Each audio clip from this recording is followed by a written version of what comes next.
ಆತ್ಮೀಯ H16 news ಅರ್ಥಾತ್ ದೇಶಧಾರಂಭಿಗೆ ಸ್ವಾಗತ. ನಾನು ನಿಮ್ಮ MI ಅಥವಾ ಮಲ್ಲಪ್ಪ ಜೋತವರ್. ಆತ್ಮೀಯರೇ, ಈಗಾಗಲೇ ಯುದ್ಧ ಶುರು ಆಗ್ಯದ. ಇನ್ನೊಂದು ಮುಂದೆ 6 ದಿನ ನಡೆದ್ರೆ ಇನ್ನೂ ಕಷ್ಟ ಆಗ್ತದೆ ಅನ್ನುವಂಥ ಭಾರತದ ಈಗ ಹಿಂದಿನ ಎಪಿಸೋಡ್ದಲ್ಲೇ ಭಾರತದ ಅರ್ಥವ್ಯವಸ್ಥೆ ಬಗ್ಗೆ ಮಾತಾಡಿದ್ದೆ. ಅದು ನಿಧಾನಕ್ಕೆ ಕಾಣಿಸ್ಕೊಳ್ಳಿಕ್ಕೆ ಶುರುವಾಗಿದೆ. ಕಚ್ಚಾ ತೈಲದ ಬೆಲೆ ದಿನಕ್ಕೆ ಹೆಚ್ಚಾಗ್ತದೆ. ಹೋಮ್ರೋಜ್ ಅದೇನು ಸಂಧಿ ಅದ, ಹಡಗುಗಳು ಅಲ್ಲಿ ನಿಂತ್ಕೊಂಡು ಬಿಟ್ಬಿಟ್ಟಿದ್ದಾವ, ಬರೋದು ಭಾಳ ಕಷ್ಟ ಅದ.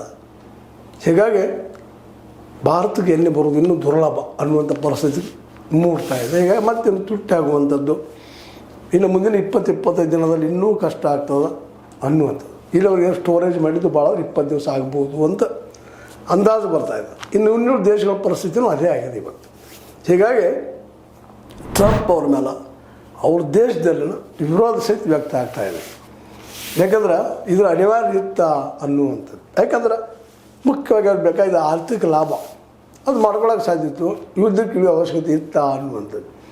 ಅದೆಲ್ಲಕ್ಕಿಂತ ಜೊತೆಗೆ ಈ ರಿಪಬ್ಲಿಕನ್ಸ್ ಅಂದರೆ ಟ್ರಂಪರ ಪಕ್ಷ, ಅದು ಟ್ರಂಪ್, ಅದರಲ್ಲೂ ಇವತ್ತು ಇಸ್ರೇಲದ ನೆತನ್ಯಾಹು, ಬೆಂಜಮಿನ್ ನೆತನ್ಯಾಹು ಪ್ರಧಾನಿ, ಇವ್ರ ತಂತ್ರಗಾರಿಕೆಗೆ ಟ್ರಂಪ್ ಬಲಿಯಾದ್ರ ಅನ್ನುವಂಥ ಪ್ರಶ್ನೆ ಹೇಳ್ತಾ ಇದೆ.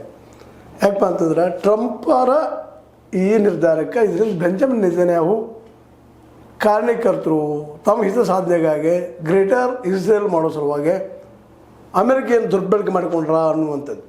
ಸ್ವತಂತ್ರವಾದ ಮೀಡಿಯಾಗೆ ಬೇಕಾಗಿರುವುದು ಸ್ವತಂತ್ರ ಧ್ವನಿ. ಆ ಸ್ವತಂತ್ರ ಧ್ವನಿ ಉಳಿಸಲು ನೀವು ಮಾಡಬೇಕಾದದ್ದು ಇಷ್ಟೇ. ಅದೇನಪ್ಪಾ ಅಂತಂತಂದ್ರೆ ನಿಮ್ಮ ಕೈಲಾದಷ್ಟು ಸಹಾಯ ಈ ಚಾನಲ್ಗೆ ಮಾಡಿ ಹಾಗೂ ನಿಮ್ಮ ಧ್ವನಿಯನ್ನು ಕಾಪಾಡಿಕೊಳ್ಳಿ. ಆದರೆ ಅವ್ರು ಅಂದ್ಕೊಂಡಷ್ಟೆಲ್ಲ ಸುಲಭನ. ಯಾಕಂದ್ರೆ ಇಲ್ಲಿವರೆಗೆ ಅಂಥ ಯುದ್ಧಗಳಲ್ಲಿ ಇಸ್ರೇಲ್ ಗೆದ್ದಿರ್ಬೋದು, ಈ ಸಲನೂ ಗೆಲ್ಬೋದು. ಆದ್ರೆ